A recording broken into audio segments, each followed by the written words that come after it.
Hello, I hope you're all good. Today I'm going to show you how to make a gorgeous starter for Christmas or just a general dinner nibble if you're having guests over.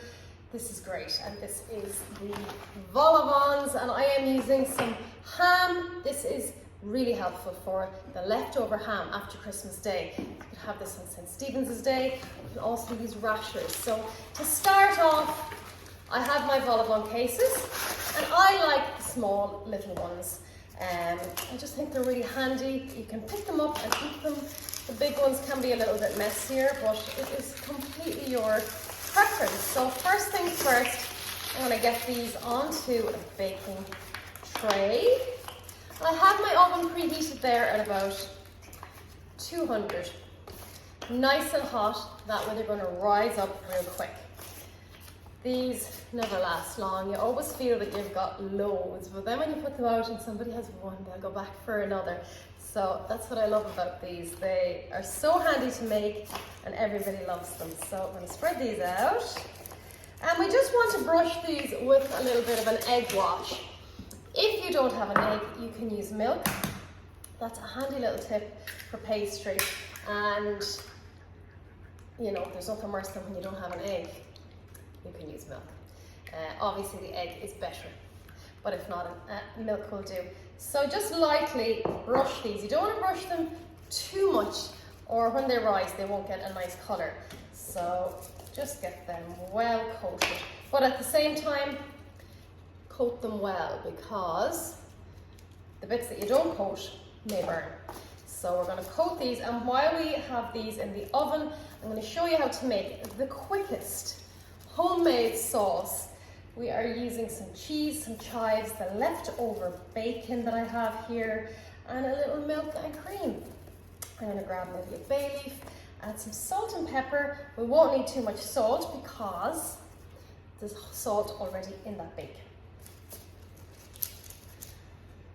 So I've had my oven on there for about 10-15 minutes, so it's good and hot, and that's really important. So if you are cooking along with me, that is the first thing you want to do, and make sure it's hot or these won't rise, and you don't want that. You want these nicely puffed up so that you can get lots of that filling in. You bite into them, that there's lots of lovely filling, they're not flat little guys. Okay, so that's that done. These are going to take probably about 18 minutes. Keep an eye on them. Vol au vents can tend to burn so quickly, a minute too long and they're burnt, and there's nothing more annoying.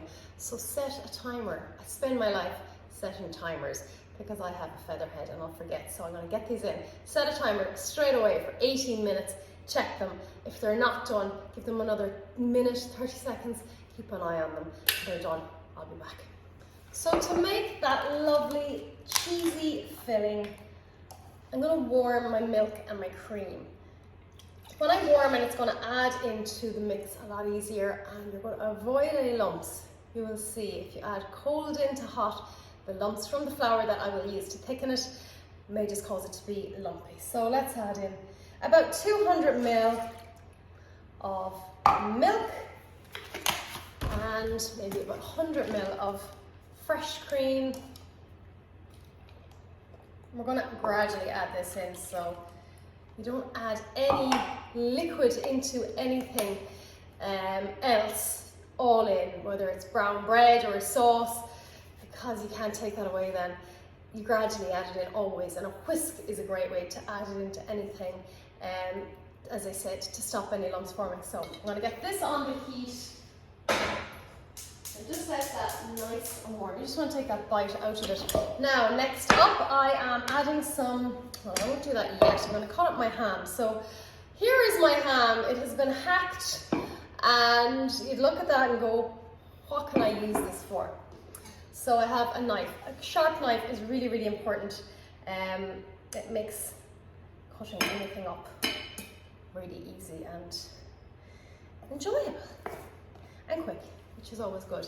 So I'm just going to trim off any fat that's there. Now I want my ham really small, because if I put a chunk that's too big in, it's not going to fit into the very small hole that is the vol au vent case.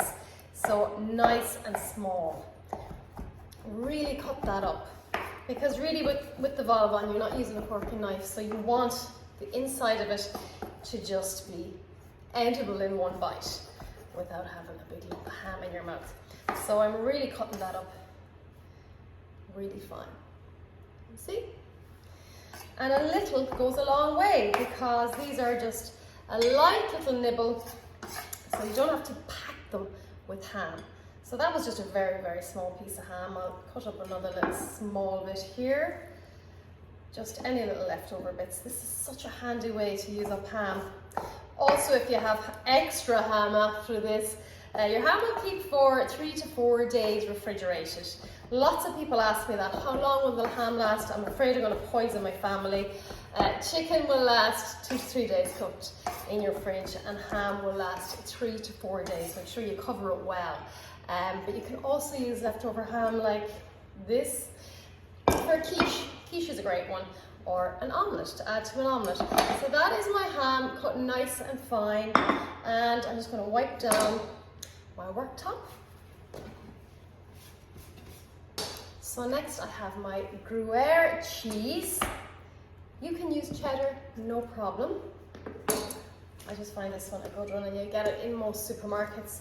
And again, we're going to get this nice and fine. Now this is going to melt into the sauce that I make, reminding me of that. I'm going to take my milk off. You just want that milk and cream warm. You don't need it to bubble up or simmer or anything like that. You don't want a skin to form. So here is my cheese. You can see the size of the block. I will measure and add to the comments below. I'm an awful one for just guessing things, throwing a bit in. Always taste. Taste as you cook. Really the most important thing I can tell you to do, because then you will get used to what flavours you want and what it should taste like. If you need more salt and pepper, you know, even if you're following a recipe, always taste as you go. It's really, really important to do that. Okay, so we don't want this too cheesy, so I've done about half the block there. There's probably about 60 to 70 grams of that cheese there.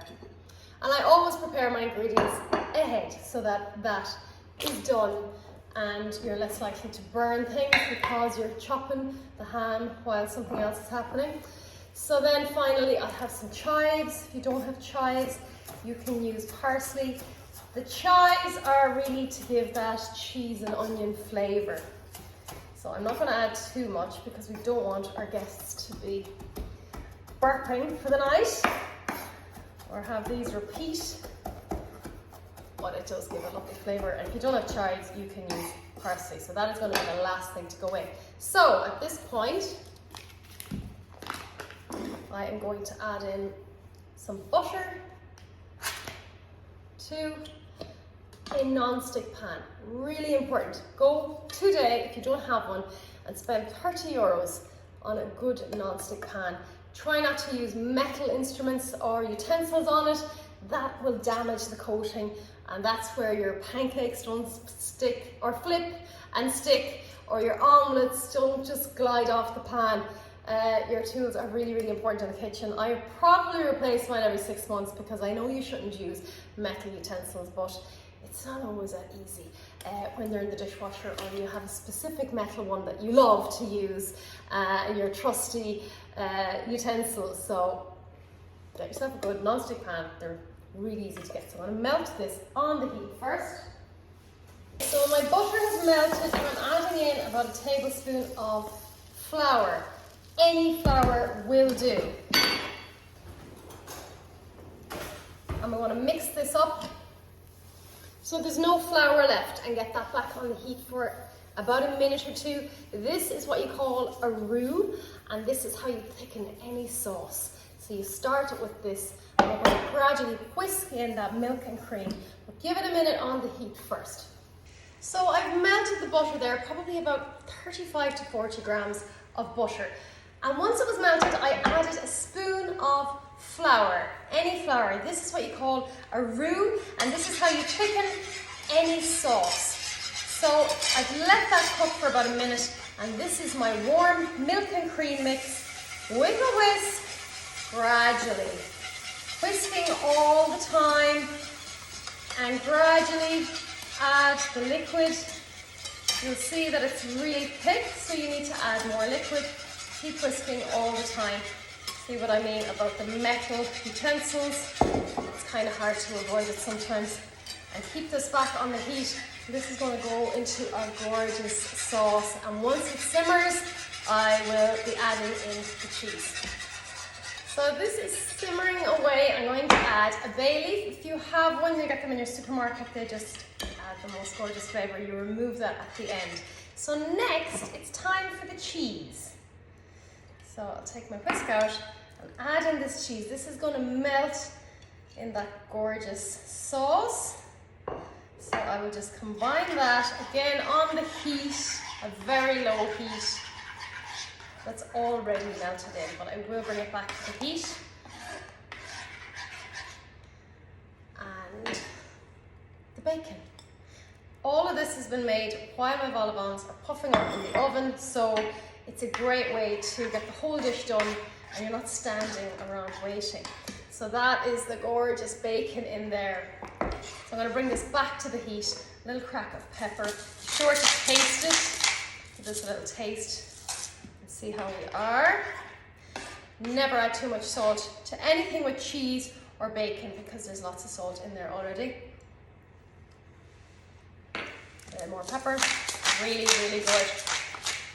Really good. Make enough. Okay, back on the heat until this simmers, and that's pretty much it. We just need to wait on the vol au vents to finish up. Okay, so that is ready to go. And what we do at this stage, just add in those chives or parsley, or both. And that's it. You can already get the smell of the chives coming straight up there. So, a little trick, if you don't want this to form a skin, which it will if we just leave this here and wait for our vol au vents to cook, you're going to get yourself some cling film.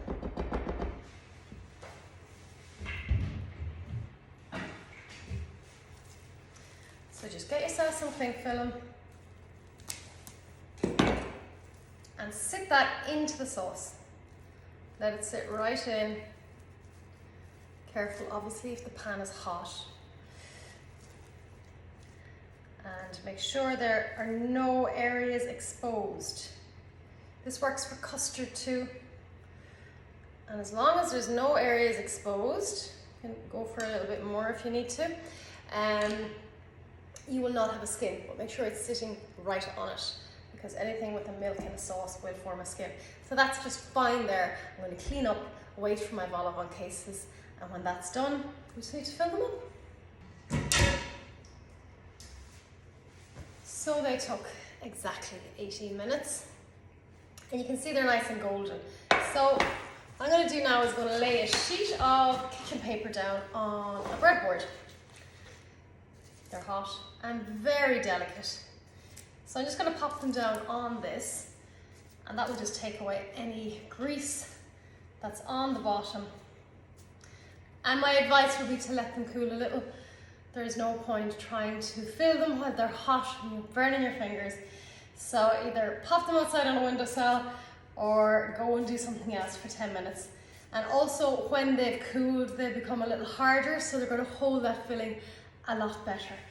I might actually just pop these into the fridge and cool them down a little quicker that way. And that's it.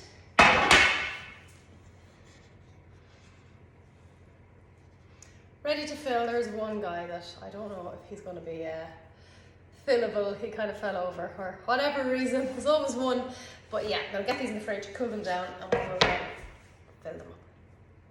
So that didn't take long, about 5 minutes in the fridge and they've cooled down. So next up, you just want to remove very carefully that little, with a sharp, small knife, this little piece from the top, and just set them aside. And what I like to do is use a spoon to press down, I'm just using the back of this knife, and make some space in there because the pastry can tend to rise up and you don't have much room in there.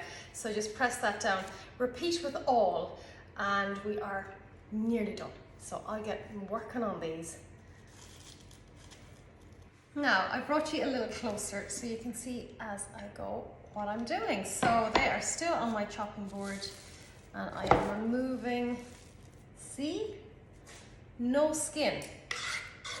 Perfect. And you can leave that in here. You don't need to pour it into another dish to clean. So these are super delicate because they're so fresh. You can actually make these the day before. The cases if you want, and with a teaspoon, and don't overload or you will get it everywhere. So take your time. This is the important bit. You've done the works, take your time to get your presentation. You don't want it to spill all over the sides. And press it down. Probably got to get about 3 teaspoons in here. And that's it. Don't overfill because you want to see that nice pastry around the edges. And then your little hat on top. And that's it. Perfect. Get yourself some of those little napkins, you know, the small square ones. They're handy for people to kind of have in their hand. And if you have a nice platter, obviously. We eat with our eyes, so if things look nice, people are going to be more enticed to eat them. So these are just a really great Christmas Eve. You can use rashers chopped up if you like, or if you have extra ham left over from Christmas Day and you have guests over. It's a great way to use it up, and everybody loves these. And you know, there's nothing in there that's too chunky that's going to be hard to eat, and they just look so pretty, don't they? Love of olive on. So hey, I'm going to get these all on a platter and I'll come back and show you how pretty they can look, and you will be the hostess with the mostess. So there we are. That's them on a lovely serving platter. Really great way to use up your ham after Christmas Day if you're having guests over or a dinner party. These are a gorgeous starter with a salad or just as a nibble. Be sure to give them a go. You can also use them with your turkey left over as well. Really gorgeous. They never last long. So thank you so much for watching. I hope you've enjoyed it. If you have any questions, let me know in the comments below, and I will talk to you soon.